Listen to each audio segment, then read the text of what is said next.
Hi, everyone, and welcome to Deep Geek. This is the third in a series of the secrets of the world of ice and fire. We've already looked at Winterfell and we've looked at Old Valyria, and today we are looking at the Faceless Men. And I am delighted to announce my guest today, who is the one and only Joe Magician. Matt, do you want to say hi?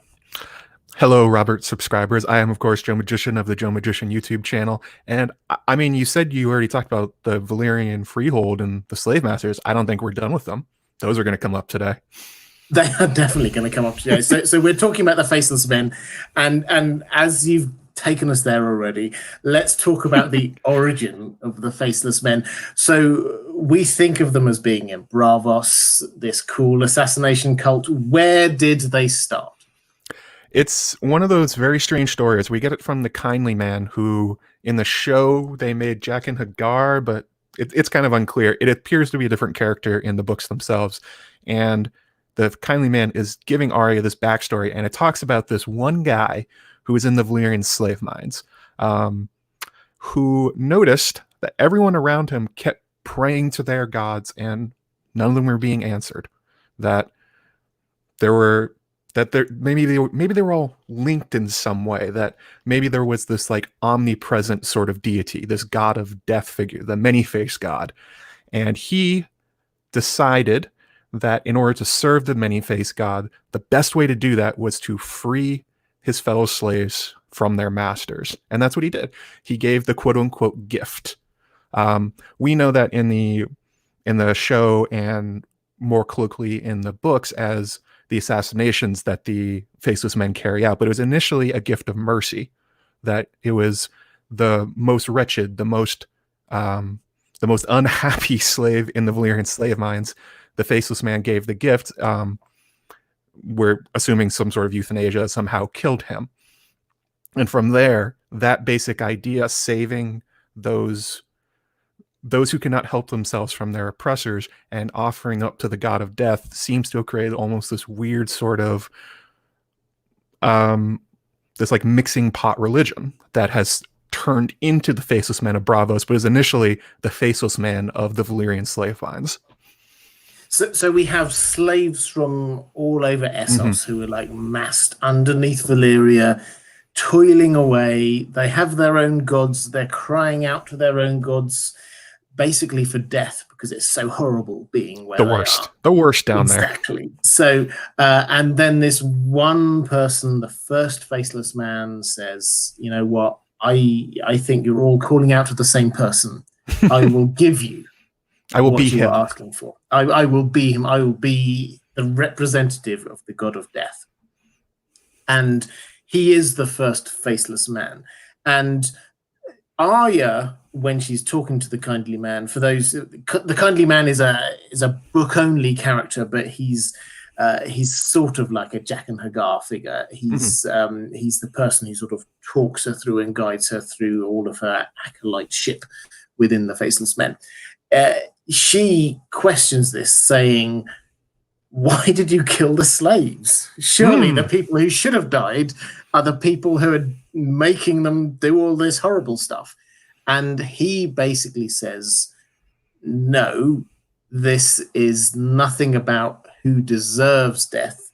This is just about the fact that everyone should die.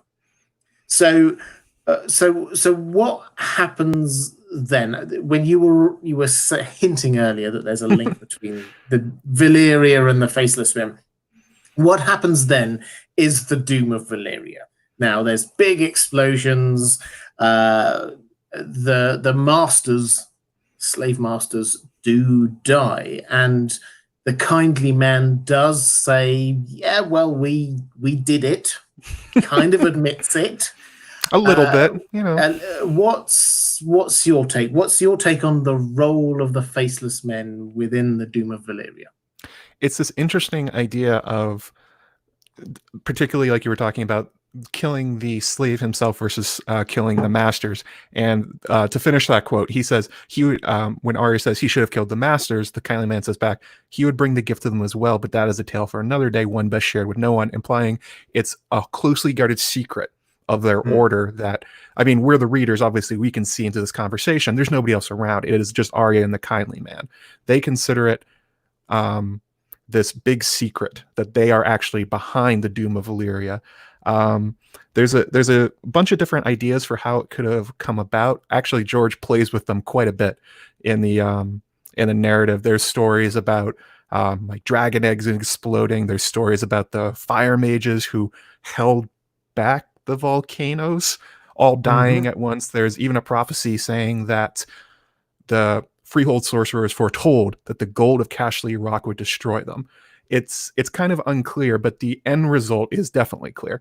Not only do the Faceless Men tell Arya in secret that yes, they did it, it appears the Braavosi also know that the Faceless Men did it.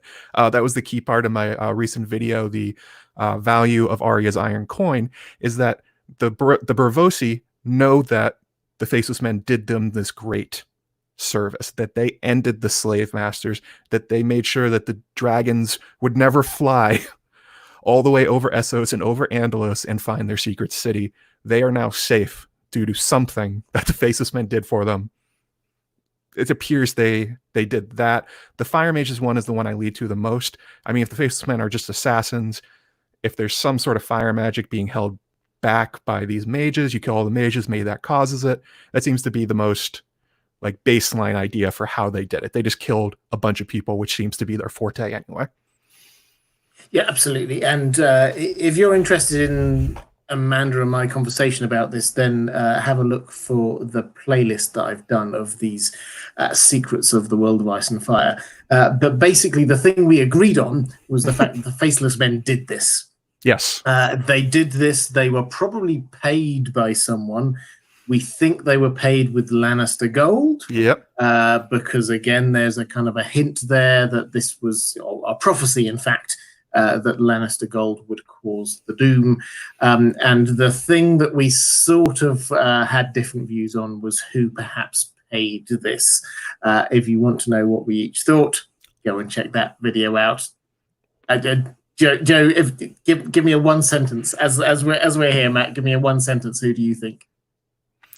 I think the Valyrians paid the Faceless Men to kill each other. That it was a court intrigue. That I can do more than one sentence. I'm sorry, Robert. I'm going to do more than one sentence. Go for it, the Lannister gold thing is expanded on because it's said 100 years before the Doom, the Lannisters paid a mountain of gold for the Valyrian steel sword Bright Roar. Now that seems kind of a weird detail for George to include, right? And who did he buy it from? He bought it from the Valyrian freehold.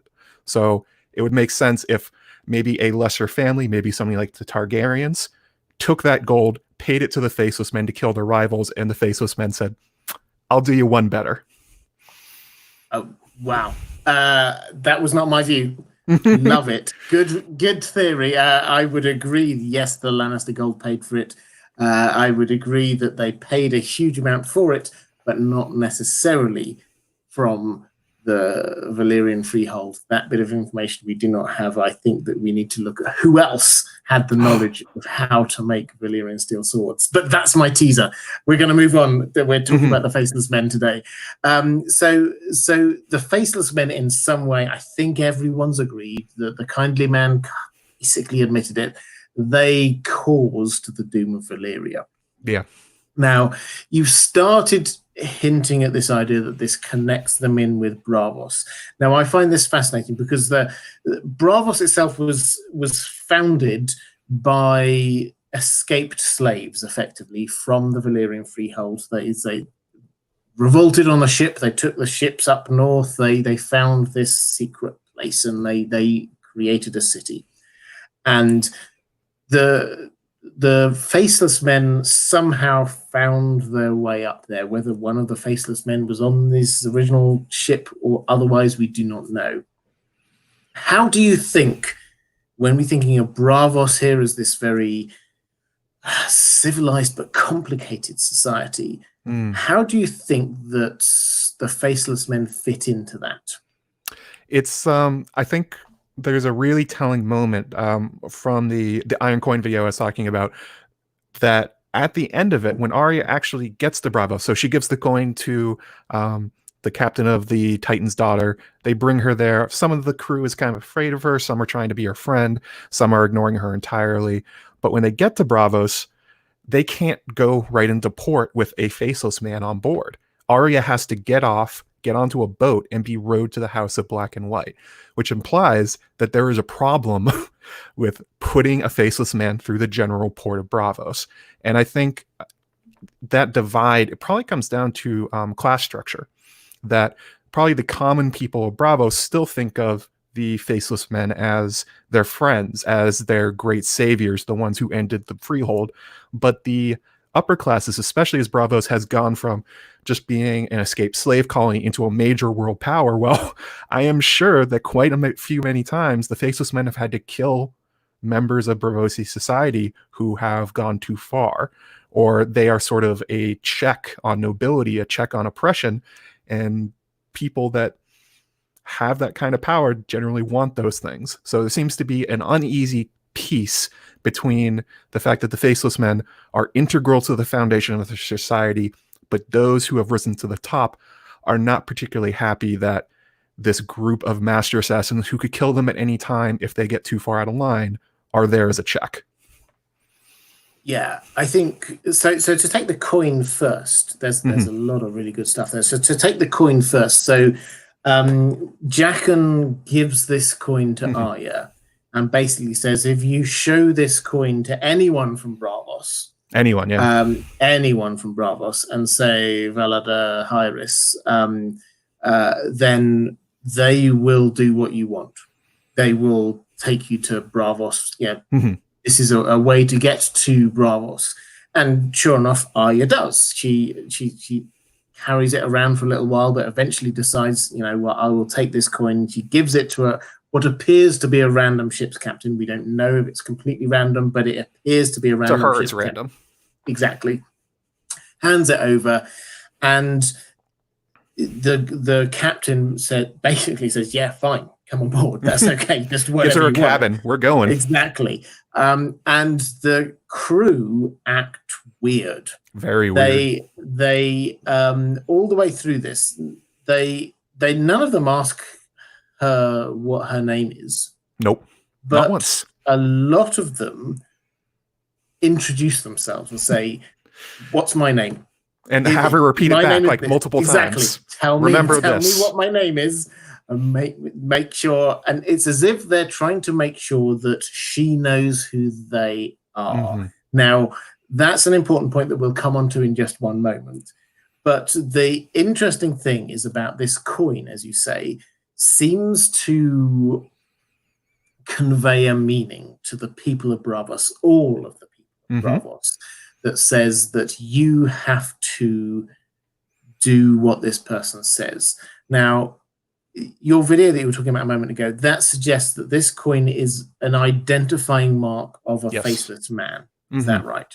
The basic idea behind it is that the faceless men, their great power is that they can change their appearance. But that means when they need help, when they do need to get on a ship and go back to Braavos, nobody will recognize them because that is the point of their skills. They are no one. So how do you communicate to somebody that is willing to help you but needs proof? Well, that little iron coin and the secret phrase Valor Morgulis. By the way, someone made fun of me in the comments. Apparently I say that very wrong. Awesome. I do a terrible job at it. I'm not good at pronunciation. George R. R. Martin is happy however you pronounce things. So Valor Morgulis, Valor Hyris, however you say it. Anyway, exactly. However you want to say it, it's fine. Basically, that exchange is the person is saying, I am a faceless man, and the Braavosi is saying back, I understand you are a faceless man. I will now take you to Braavos, to the House of Black and White. That's what that exchange really means, because not only are the crew acting weird, but Arya is confused about it. She's like, why are they acting weird? It's because Jaqen H'ghar, as far as they're concerned, could be this little girl. This could be the most talented assassin in the world in their cabin on their ship. So the nature of their ability to change faces makes that a possibility. So that's what the coin ends up doing for them. Yeah, and the role of the faceless men within Braavos, We don't get to see it entirely, but it's hinted at. They're clearly an integral part of the kind of the general ecosystem. People do go there. We'll come on to this in a moment. They go there if they want to end their lives. They hire them for various assassination attempts and all the rest of it. But also, you get a few kind of like throwaway moments when, for example, when there were those 3 dragon eggs that made their way to, great story how they made their way, but they made their way to Braavos. And then the Targaryens are basically, this is Jaehaerys was trying to negotiate their way back, and there was this kind of like threats on either side. It's like, we've got dragons, we'll burn your city down. Well, we've got assassins, we'll kill you. And it's just like it's almost as if they accept the fact. It's just sort of like natural. Of course, we can call on the Faceless Men if we need to, and I do also think when you're thinking about the kind of the founding of institutions within Braavos, the Iron Bank of Braavos is the other huge institution we've got in Braavos, and that was founded by the richest people in Braavos. Now, if we accept the fact that the Faceless Men escaped from Valyria with a huge amount of Lannister gold that was paid to them by whoever, then surely they must be one of the people going, well, I'd like to put my money into some bank somewhere. That may be the foundation of the bank, maybe the first deposit. So that implies to me that the Faceless Men are a clear part of political society, they're a clear part of the financial society, and also just sort of the ongoing stuff with, and we're not going to get into the whole Syrio Forel, Jack and Hagar thing, but Syrio Forel is clearly being trained, from what he says to Arya, he was clearly trained to be looking for people who are disguised. That is what his role was as the first sort of Braavos, the main protection, the top security guy for the Sea Lord. His role was to look out for potential assassins, particularly assassins from the Faceless Men. That was what he was about.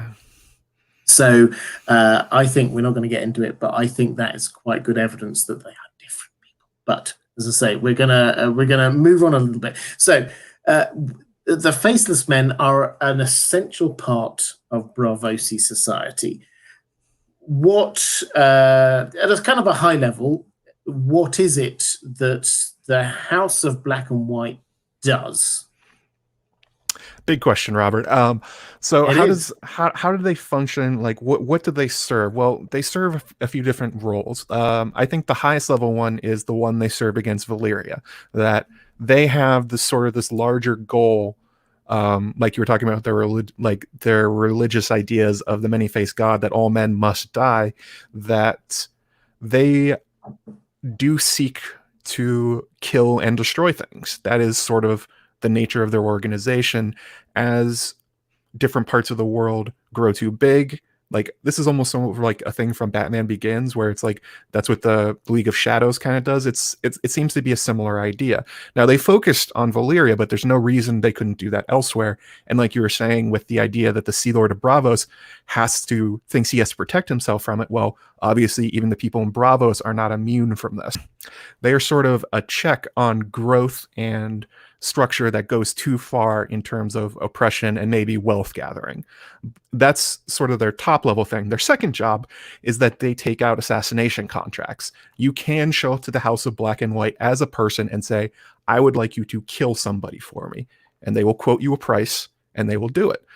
What the idea that they actually do charge for assassinations, considering what they do and sort of these higher level religious things, is a really interesting thing that I think we'll get to in a little bit. But then the base level thing is they are still carrying on this idea that they had for the slaves of the Valyrian freehold, where we do see that there are people who show up to the House in Black and White not to buy assassins, not to influence the world politics in a big way. It's people who are looking to die because they do have that well where you can drink from and the water will kill you.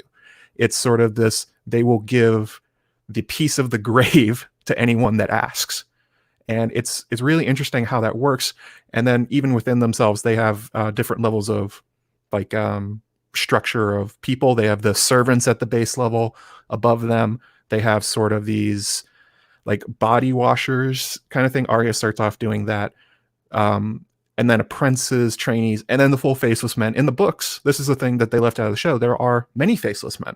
There's not just Jaqen H'ghar / kindly man, and then the waif. There's something like, let me count them real fast. 1, 2, 3, 4, 5, 6, 7, 8, 9, 10, 11 faceless men that Arya meets in the House of Black and White.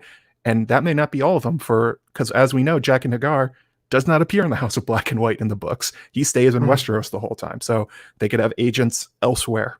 They seem to be this, they are centralized in Braavos, but they appear to be everywhere, I would guess.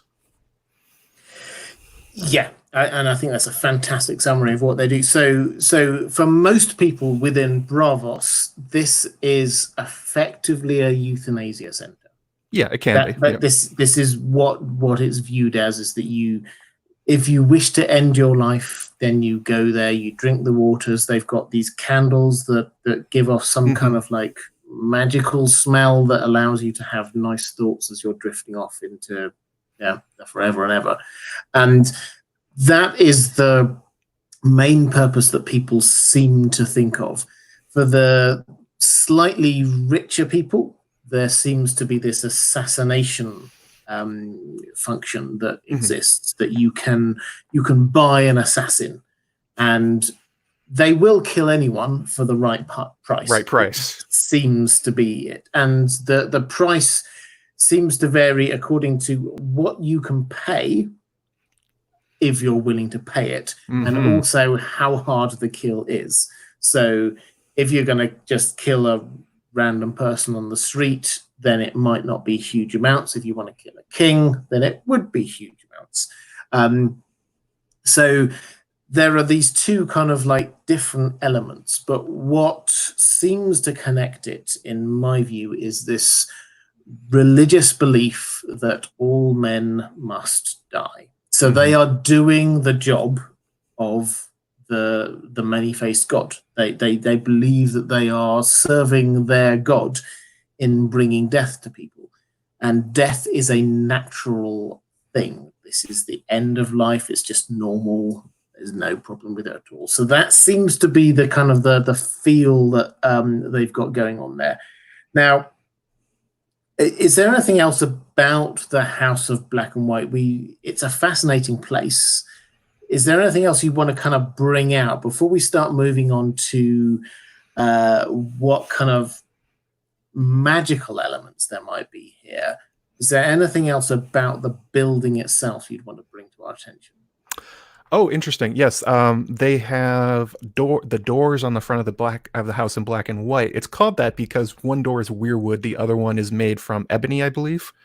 And within the main chamber itself, the one where people go drink the water, they have figures of almost every god in the series all around. That is sort of their, rather than praying to one figure, like maybe like the Stranger or some kind of like hook, like Grim Reaper figure, they pray to all of them. They are all part of the same thing.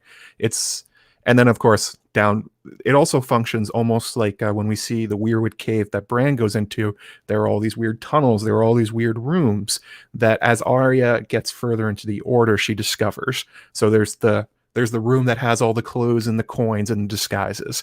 There's the room where the Faceless Men meet out their justice, as they consider it. And then even further down, there is of course the Hall of Faces, which is one of the strangest things that George has put in his book anywhere. Just absolutely crazy. And this is connected with the death of people. So if we sort of kind of like take it through a person who comes to the House of Black and White, they wish to end their life. They drink from the pool, they smell from the candles, eventually they die, their body gets taken away, it gets undressed and washed and all the rest of it, all very ceremonial. Then it gets taken down another layer, and the face gets cut off. It's a little bit gruesome when you think A about little, it. Robert, a little gruesome. Okay, a lot gruesome. There you go. So the face gets cut off. Now, this plays into this idea of what the Faceless Men can do. Now, there seem to be various levels of this. Now, at the first level, there's just like a being good at spotting stuff, being good at a good actor, being able to sort of put on disguises and things like that. That is very clearly part of what they do. The Kindly Man talks about this quite a lot, about, you know, you have to take on a new character and all the rest of it. The second level seems to be what happens with this face. Now, it's a bit gruesome. We saw it. They kind of sanitized it a bit on the show, to be honest. Like, Arya kind of slapped on a face. She took on a new character. Everything was fine. Talk us through what this actually is, in your view. It is very strange. It is one of those things. It is a fantasy element in George's world that is so off the wall, and it's so, like, even there are concepts elsewhere in the books where people wear glamours, where essentially it's like this weird, like, optical magical camouflage where you just have like a light shield around you where you look like somebody else. Melisandre wears one, Mance Rayder wears one. But this is something that actually goes back to some of George's older works. And that should already be setting off warning bells. Like, wait, aren't George's older works really gruesome and gross sometimes and kind of brutal? Yes, they are. And that's what's going on here. There seems to be, I think she has to cut her face and then put it on. And then not only does she become the person outwardly, she starts becoming the person inwardly. When she puts on the face of the ugly little girl, she starts feeling that little girl's memories intruding in her brain, meaning that that face is not just a disguise. It is almost like a human skin changing sort of idea where the two characters are merging. And in his old work called The Skin Trade, which is a noir detective werewolf story, because of course that's what George would write. In that story, the same thing happens. We've all written one of them. Who hasn't written a noir werewolf detective story? In that story, mild spoilers, but basically what happens in that is if you wear the pelt of a werewolf, you become one.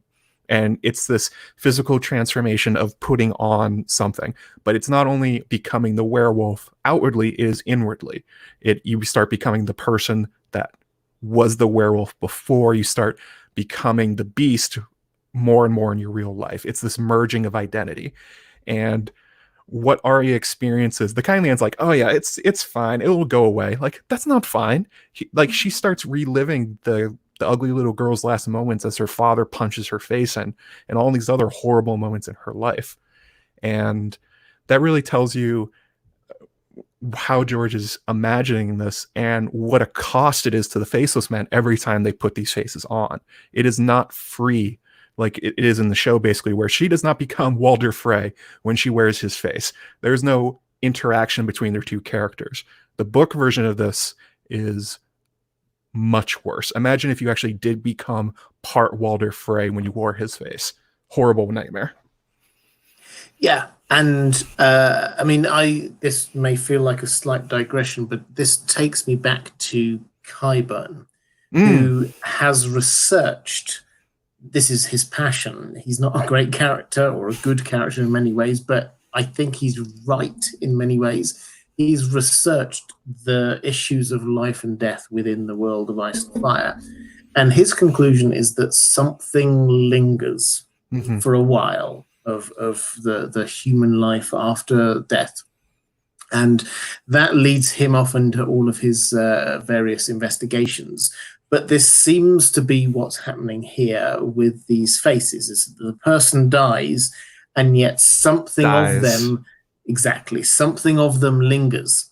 Now, as you say, so Arya's face is cut, the blood kind of like seeps into this face mask. She puts it on. She immediately experiences lots of these kind of memories and feelings and all the rest of it. It seems whatever was there, this feeling from immediately before this person died. And also it seems perhaps if you're wearing this mask and sleep, your dreams get affected as well. So it is, as you say, it's you're taking on the characteristic, and it's not 100% clear, because Arya takes on like the ugly little girl that could be the rough same shape. It's not 100% clear the extent to which the body changes shape as well as when we put on the mask. We haven't got that information yet, but we do know that it's like some physical stuff. Her teeth do seem to change, for example, and things like that. So there is a clear magical change that is happening to someone when they put on that mask.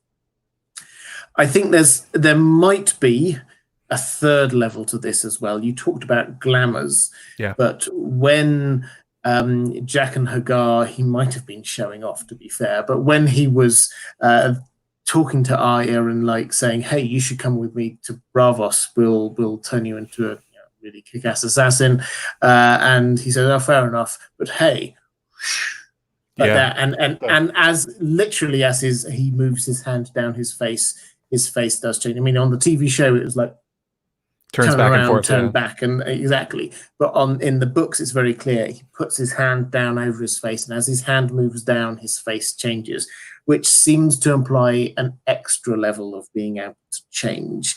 And he does seem to, we'll come on to this in a moment, but he does seem to be able to take on a completely different character that we seem to see down in Old Town later on in the story. So we've got the Faceless Men who we use some sort of magic to change their appearance, and they take on these contracts to kill people. Now, we've already mentioned when Arya came across in that boat and all of the sailors were there going, "Hey, what's my name? You know who I am. Tell me what my name is." There is a reason for that. Why is it that the sailors were desperate for Arya to know who they were? The reason is the Faceless Men, for some reason, it's not really clear why, and maybe some sort of idea of trying to distance themselves to not make it personal, like losing the idea of becoming no one. But basically, if you know a target, you are not allowed to personally kill them. It has to go to somebody else in the order. They have these whole round robin sort of things where one of the Faceless Men will bring up a target and they go around the circle and each one says like, "I know this person, I can't do it. I know this person, I can't do it. I've never met them before. I'll go kill them for you guys." And it seems to be that is the idea behind why the sailors are trying to impress this information on her. They're worried that at some point in their lives, they may do something shady enough to get a Faceless Man called on them. And they want to make sure it's not Arya, especially because, like I was talking about, where the assumption they have that she is Jaqen, or whoever Jaqen really is so powerful, is so scary that they immediately obey him. So thinking Arya is him. So not only is this like a regular Faceless Man, but they think like this is a superhero Faceless Man. It's sort of telling on themselves like what they think about their own lives, what they think about their morality, where it may go. That's like, yeah, somebody might call a Faceless Man on me. I want to make sure it's not her. Maybe I'll have a chance against one of the worst ones.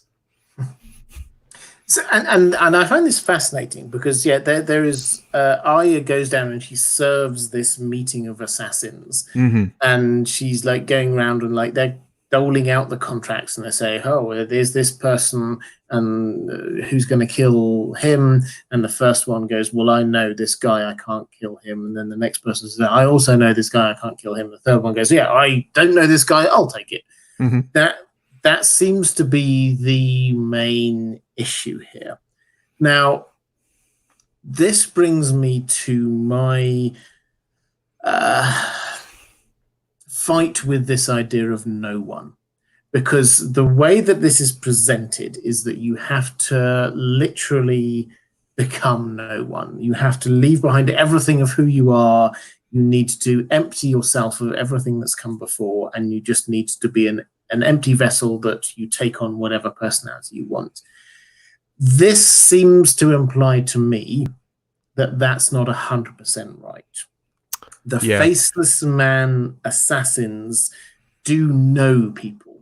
They have a presence. They've got memories. They are a person, and they may or may not know someone. And the only reason why you wouldn't assassinate somebody if you know them is because that would somehow compromise your mission.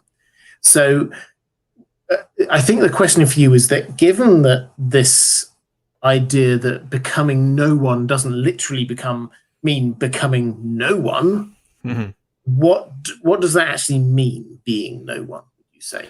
I think for them, it's sort of an aspirational idea, that it's this perfection of becoming the first Faceless Man, this legendary figure, this person that actually did shed their identity, that was able to perfectly serve the god of death, and they really struggled to get there.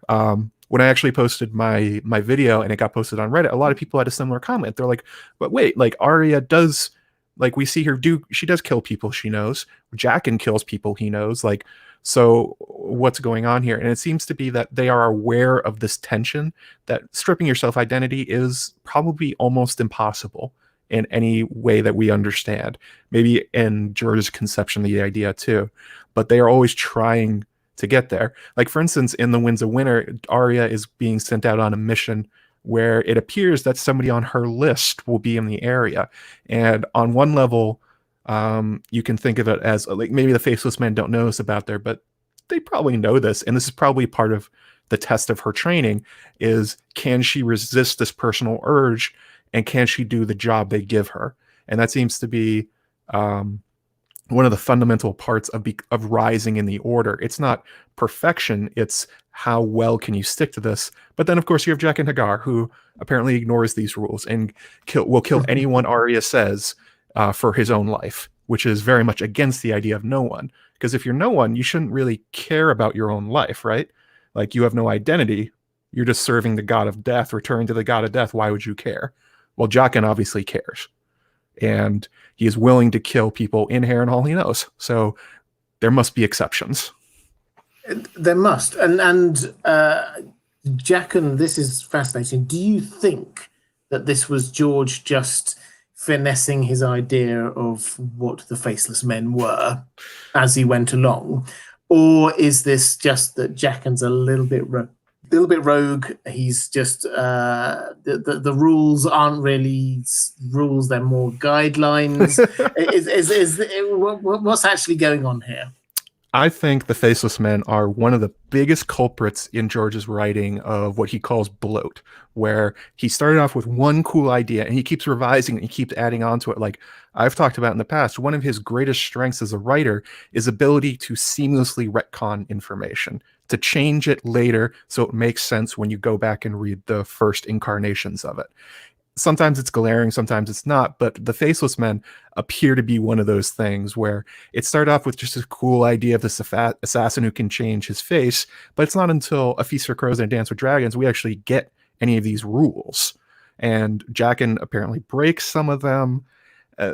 I'm sure they're in his head, he's imagining it as like, well, Jaqen is maybe above them, maybe he's unsupervised, so he does his own thing. But I tend to think that he has decided later that this is a thing and is using that to add characterization to Jaqen that he didn't intend in the first place, that he would break this rule if he needed to. Yeah, I think I agree with you on this one. I think that it's this was an idea that George had that was a cool idea that he kind of expanded as he went along. He talks about himself as a gardener writer. He plants an idea and then sees where it goes, and he kind of retconned what happened before. But the where we're at now, which is where I think we need to move on from, is this idea that we've got this religious cult. Now, my big take on this, which I sort of hinted at before, is the fact that this is not just a league of cool assassins with some great catchphrases and all the rest of it. This is actually a religion. which is what we're told it is. And if it's a religion, then it has to have beliefs, and it has to have dogma, and it has to have things that it thinks should happen and should not happen. And so when we're told all men must die, that, I think, is a fundamental belief of the Faceless Men. It's not just like, oh, yeah, okay, so that means people can die. It means they believe that everyone must die. Now, that kind of ties in with this, or to place it in a bigger context, I should probably say, what is happening in the world of Ice and Fire right now is that huge amounts of people who should die are not dying. Seems nobody's staying dead. Exactly. That seems to be a fundamental problem, doesn't it? And if I were a faceless man right now, and I fundamentally believed that the most important thing in the entire world was that everybody has to die, it's natural, and if people don't die, that's unnatural and bad. And I looked around and I saw north of the wall, the wildlings were being resurrected. They should have died. They've not died. I see John. Hey, wonder what's going to happen with John. I see Beric. I see Lady Stoneheart. I see Qyburn practicing down in King's Landing, creating the zombie mountain. I would start getting very concerned that my fundamental belief was being challenged at an absolute level. What's your take on this? And what do you think, therefore, at a more kind of strategic level, the Faceless Men might want out of this story? I think at a really high level is, you brought up a lot of the recent examples. Obviously, there's undeath happening everywhere, but it is not only recent. We know in Karth, the Undying exist, and they claim to live for thousands of years. There's stories from the followers of R'hllor that if you serve him, he will raise you back into life. And from Beric, we see, oh, that's actually true. Maybe that can happen. It appears to be a worldwide phenomenon that the dead do not stay dead, that nobody stays in their graves for too long. And not only that, they can be brought back against their will. For instance, when Arya puts on the face of the ugly little girl, the girl's gone. The body is dead, but Arya puts on the face and all of a sudden the girl lives again. Well, the Faceless Men are using that for a specific purpose, but what if you did that just for fun? What if you were like, I don't know, maybe you're a Valyrian Freehold member and you said, I want to feel like I want to take people's faces and I will use them as a dress-up game. Like that. Like, what if you want to feel like what it's supposed to be, the brindled man, and you go out and have your men come back, kill a brindled man, take his face, and then wear it? You could do that. That is allowed in this world's mechanics. And it seems to me that the Faceless Men at a fundamental level hate that is a part of this world, and they want to end it. But how they're trying to end it is using that concept against itself. Like the resurrecting of the people through the faces is a form of necromancy. They are necromancers. They are bringing those people back to life when they wear their faces against their will, which is what the others do as well. It's for their own purpose. It's for a good purpose, they think, but that is what they're doing.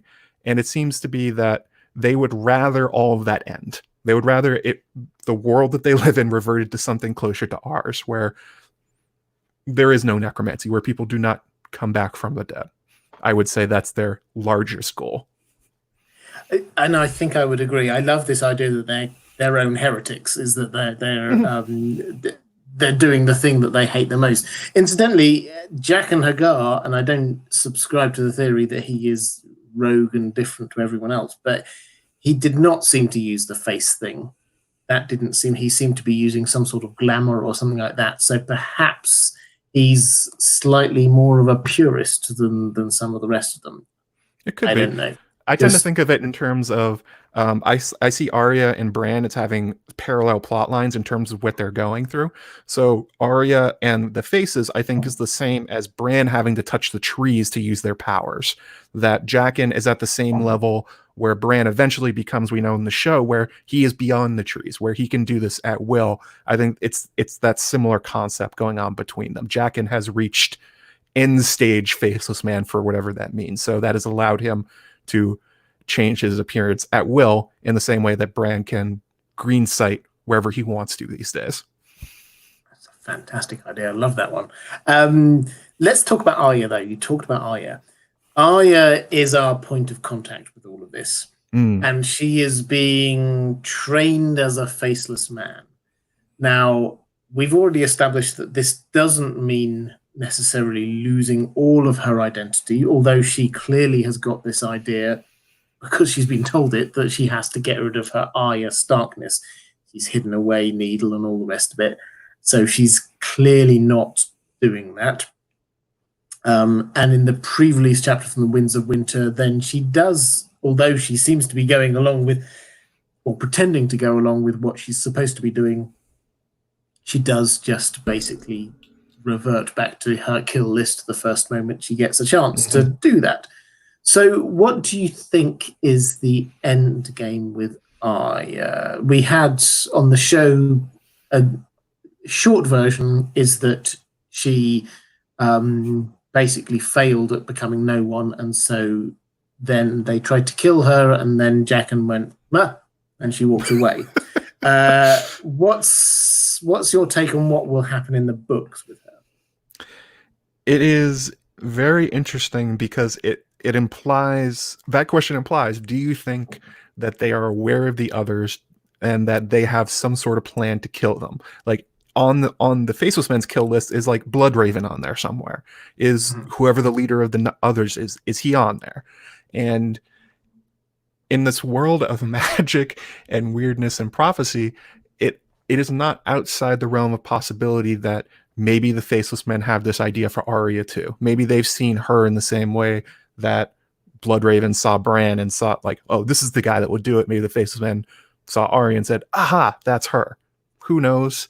It's really unclear. This is what I was talking about with like the bloat of what is their purpose, where why do you want Arya? Like, what does she do that nobody else does? Well, the number one thing she does is skin changing. She's not only just a skin changer, she's an immensely powerful one. She is like Varamir Six Skins, where she is taking on different animals almost at will with no problem. So if that is tied into it, if some reason you need to send a skin changer at the others, I mean, that could be it. But it's hard to say, because Jaqen gives her that coin after she doesn't really display these abilities that much, like a little bit. Like, I think she howls in her sleep and he's aware of that. So it's like, oh, she's a warg. But it's a question that's so hard to answer. It's like, why is it so important that Arya goes to Braavos? Why is it so important she becomes a Faceless Man to George? Is it just cool? It could just be cool. But there's quite a lot of people in the endgame that will need to die. And this is something I struggle with is the need for a bunch of people to die at the end of his story driving the Faceless Men, or is it going the other way? You know what I mean? I do. And the point at which Arya is recruited, Jaqen may well have heard her kill list.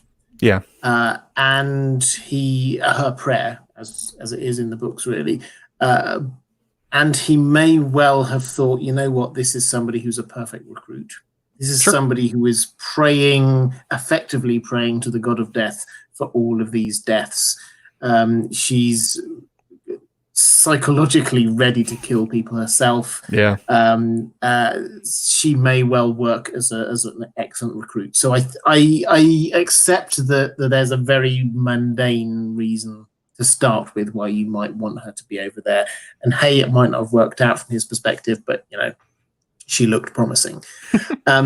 So I kind of get that. My take is that now she's over there and she's basically said what her kill list is. This does tie in, some of it at least, ties in with what the Faceless Men want. If you accept this view that I put forward, that they do not like the idea that people can come back from death because they think that everyone must die, how are you going to stop this? Yes, perhaps they can think maybe she can go off and try and stop the others. But one of the other places where this could happen is down in King's Landing with Cersei, with Qyburn, with the Mountain. The Mountain, Cersei are both on her kill list. If Cersei's gone, then Qyburn may well not have the ability to create more. The mountain, we have to remember, it is probably just a prototype. This was his Qyburn created this monster, and it's almost like a proof of concept. And he said, "Right, I need more bodies now." Make an army of them. And exactly. And from that, the clear implication is that we're not just going to see one zombie mountain. We're going to see lots of these kind of like zombie creatures coming out from King's Landing. So if the Faceless Men are aware of this, pardon me, if they're aware of this, then yes, it would kind of make sense for them to train up Arya and then just release her out into the wild and say, okay, finish off your list. If that's what you want to do, go off and kill Cersei, kill the mountain. We're happy with that. How does that kind of slightly more relaxed view of what the Faceless Men and Arya might be about work for you? It makes sense, but there's one thing that always confounds me and I don't understand, and I think somehow it's a key to what they're doing, but it's something George has held back, and that is their relationship to Euron Greyjoy, where they took the contract from Euron. It's revealed in the Winds of Winter spoiler sample. Let me try this again. It's revealed in a Winds of Winter sample chapter, The Forsaken, that yes, Euron did actually hire a Faceless Man to kill Balon Greyjoy, and it's heavily implied he paid for it with a dragon egg. Now, why would you take that contract from Euron? Why would you accept a dragon egg when, as far as we know, the Faceless Men hate Valyria, they hate the dragons, and they hate the oppression they represent? And why would you work with somebody as horrible as Euron Greyjoy that, if he succeeds, will certainly bring the concept of salt wives and thralls, which are slavery in another name, probably to the rest of the world? Why are you empowering this person? It's one of those puzzles that I think George still has to put the pieces together a little bit. I don't understand. I don't understand how that relates to Arya and not wanting to bring people back from the dead and all these other concepts, because it's hard to marry them all in one easy to understand package, I guess. Yeah, there's a lot going on. And my take just on the slavery thing, I've got a slightly different view to what I suspect most of the fandom's view here, is that I don't think that the Faceless Men care that much about slavery. We kind of view them as being like they're tied in with Braavos. Braavos clearly cares about slavery. Slavery is anathema to the people of Braavos. But to the Faceless Men, they're just about everyone must die. And they don't care who they are when they die. They happily killed the slaves before the masters. This isn't a problem to them. Arya quizzes them on, why on earth do the slaves deserve to die before the masters deserve to die? And the kindly man is like, well, it doesn't matter who they are. You're talking about, morality here. This isn't about morality of who deserves to die. This is about everyone has to die. So I kind of think the Faceless Men care less about slavery than we think they do. I think they just care about this kind of like idea of everyone has to die. That's their death cult. So why would they take a contract from Euron to kill Balon Greyjoy? I mean, at one level, because that's what they do. They take contracts from people to kill people. Balon Greyjoy had to die, just like everyone else had to die. And the dragon egg, if they did pay with the dragon egg, that is very valuable. Now, this does, of course, as I'm sure you were starting to lean towards, tie in with what I think is the biggest mystery of what's going on with the Faceless Men going forward, which is what on earth's happening down in Old Town. Now, the background to this, if you didn't pick up on it, so Jack and Hagar, after he does this woo thing and he changes his face, then we get George R. R. Martin describes the face in great detail. And then we get a description of somebody using the exact same words. I mean, it's not kind of like maybe this is one similar person. No, is it the exact same words are used to describe this person, who then appears in Old Town and kind of ingratiates himself with Marwyn the Mage's group and seems to be investigating the books down and the knowledge, effectively, therefore, they have in Old Town, potentially with this idea of the death of dragons. So, what's going on? They've got a dragon egg. They're looking for how to kill dragons. What's this all about? Yeah, it's if Euron actually did pay them with the dragon egg. He says he threw it in the sea in a rage, but it seems clear that is what he actually paid with. Do they want to hatch dragons for themselves, or we also know that Euron is probably on his way to sack Old Town. That's the crux of the idea of the Eldritch Apocalypse that poor Quentin has written to much fanfare. It's an awesome theory. You should go read it. But it's basically that Euron is on his way to Old Town to start like this new era of horror and death, that the whole world will come under his heel. He'll be like a new Night King figure. Okay. But Euron also paid the Faceless Men, and they're both converging here. Is this a part of their deal that's still going on? Maybe. Could they also be investigating how to kill Dany's dragons? Maybe.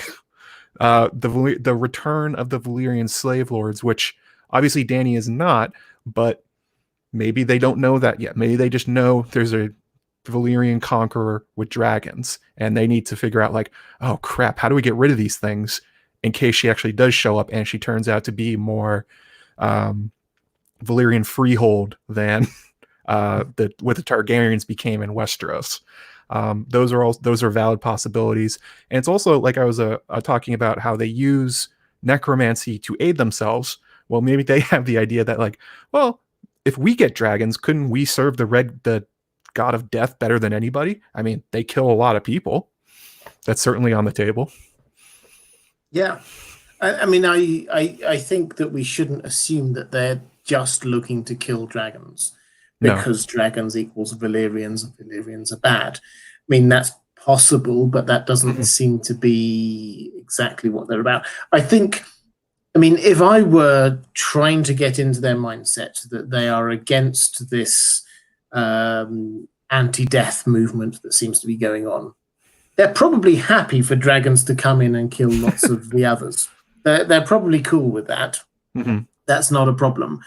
But would they want the dragons and the Valyrians to sweep across the world, as was the threat with the Valyrians, and get rid of the Faceless Men? Because that's what they probably would do. They would probably eventually take over Braavos and all the rest of it. So probably, and this is like very speculative, but probably they're playing a long game and going, okay, so the dragons, we need the dragons to kill the others. But once the dragons have killed the others, we need to get rid of the dragons somehow. How do we do that? So that, for me, that seems to kind of make sense.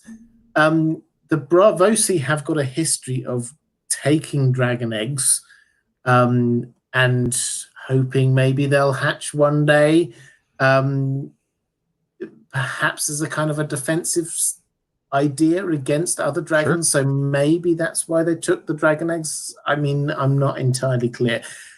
As I said, this is the one bit that is the most fascinating, because it is the Faceless Men seem to be just doing their thing, but this implies that they've got a bigger mission to do something in the world as a whole. Do you think, you were talking about this Eldritch Apocalypse, which I've still never read, but do you think that this places them implacably against Euron in some way? It's a good question, because one interpretation you could think of what they are doing, you could see Arya as almost an agent of chaos, like you were mentioning, like just armor with the ability to kill people, send her to Westeros. There's a lot of their enemies there anyway. She'll take care of stuff. Well, Euron, as he appears to be claiming, would do much the same. He would kill an enormous amount of people, and isn't that what they want anyway? Maybe. It's it's so tough to say. And like what their purpose is. This is actually something I said in a I think in a live stream you were doing a couple weeks ago, where it was like we were talking about Jon and Arya and their roles in season 8, and I thought they might be swapped. Like, for instance, Jon's enemy within the books is mostly the others, not the dragons, not Daenerys, not the Valyrians, but Arya is the exact opposite. She's been given all this stuff, all this information about Valyrian's bad, dragons terrible, Freehold's the worst. Well, maybe she's being positioned, like you said, as an endgame strategy. Like, okay, others are gone, Jon took care of that, or Bloodraven or the children took care of that, but now we need to make sure that magic as a whole continues going down. Arya would be a good person for that. Euron, it's hard. Again, it's hard to say. He would serve one goal that we've been talking about. He would unmistakably cause huge amounts of death. He's done that already in the story. But the other parts he represents, or is he just a tool? Like, did they take the contract in order to use him as a tool against Westeros, or as a tool against life itself that they'll eventually get rid of once his purpose has run out for them? Who knows? And I think this is one of the things that is, I'm very happy actually to say, I do not know. Nope. I've speculated. I did videos a couple of years ago about what the Faceless Men might be up to down in Old Town, and I don't think my views have developed hugely since then. I think we can be clear that they're not just a cool assassins guild. They are a religious cult. They have got fundamental beliefs, and those fundamental beliefs will be what is driving them to do what they do. And first and foremost, that is about, I think, getting rid of all these nasty, annoying people who keep on bringing people back from the dead. I suspect Arya is part of that plot. But then it's also protecting their own religion in the longer term as well. So that's where we have the Faceless Men. I think I'm going to start to bring this to a close. Is there anything else that we've missed off that you think is really important that we understand about how the Faceless Men operate? I do think it is particularly fascinating, this one aspect of their order, and that is the way they charge money, the way they charge for their assassinations. When it is clear they will do them for free, like they will happily kill anyone for free. So what is the purpose? Why are they doing this other than just, obviously they need some sort of upkeep. Presumably they have to buy food, they have to pay for things as they go throughout, as they exist in Braavos, but the amount they're charging is enormous. Like, there's a quote here from Littlefinger where the introduction of the Faceless Men, where he says, "Do you have any idea how costly they are?" Littlefinger complained, "You could hire an army of common sellswords for half the price, and that's for a merchant. I don't dare think what they might ask for a princess." So it almost seems like that strategy where they're asking for that strategy where they're asking for the price of an army of sellswords for a merchant. It almost seems like an anti-establishment idea behind them, where they are essentially sucking money out of the system. Like, they are putting this huge tax on the wealthy to use their services that they would give away for free, because that appears to be part of what they struggle against. Like, do they actually need half of Littlefinger's money to go kill a merchant? No, but they would probably take it because it would hurt Littlefinger and probably hurt the underlying societal structures that he represents. Yeah, and all of that money cumulatively makes them immensely powerful. Yes, and that's it. We shouldn't ignore that, is that we think of Jaqen as just sort of like wandering around having his assassin skills and doing all the rest of it. If he wants to, he has got huge amounts of resources behind him. He could do whatever he wants with it. And just as an aside, I'm not going to go into it, but it's very interesting how Littlefinger knows how much they cost. That will be a future video from this guy. Well, that's a past video from this guy. I have to say, There we go. it does seem to suggest he has, at the very least, inquired how much He has it costs. priced out assassinations, exactly. on a merchant too. Boy, do you know how many yeah. merchants Littlefinger might want to kill? I don't know, maybe like a cheesemonger. Well, who knows? I think he had his sights set slightly higher. But as I say, search back through my videos if you want to get to that. Okay, Matt, thank you so much for coming on. It's been absolutely fascinating. Do you want to tell people where they can find you on the internet? Of course, you can find me at my YouTube channel, youtube.com/JoeMagician. The video we've been talking about is the true value of Arya's iron coin, sort of an intro to larger concepts I'm going to go through with the Faceless Men, kind of hinted at them as we were talking about here. I'm also doing weekly live streams Saturdays at 2 p.m. Going forwards, 2 p.m. Saturday, as well as gaming streams. I've started playing Crusader Kings 2 Tuesdays at 7 p.m. Eastern Standard Time. And all the social media stuff, like at the Joe Magician on Twitter, at Matt Wrote This on Instagram. You can follow my podcast feed. Look up the name's funny because I'm so clever. I named it The Wit and Wisdom of Joe Magician. Put that phrase in, and the audio-only versions of all my videos and my streams will pop up so you can listen to them while you're driving or any other fun things. Amazing. And Matt is everywhere on the internet, it has to be said. So if you just search for Joe Magician, then you will find him. I will make you disappear for just one moment, Matt, if that's okay, so I can just point at a few things. So if you're interested in this series of secrets of the world of Ice and Fire, I've done one on Winterfell, I've done one on Old Valyria, then there will be a link appearing somewhere around here in just a moment. If you would like to support this channel or get access to some stuff that I do just for my patrons, there will be a link appearing somewhere around here. Okay, that is all for this time. I will be back next week with another one of these secrets videos. But take care, everyone, and I'll see you again soon. Bye-bye.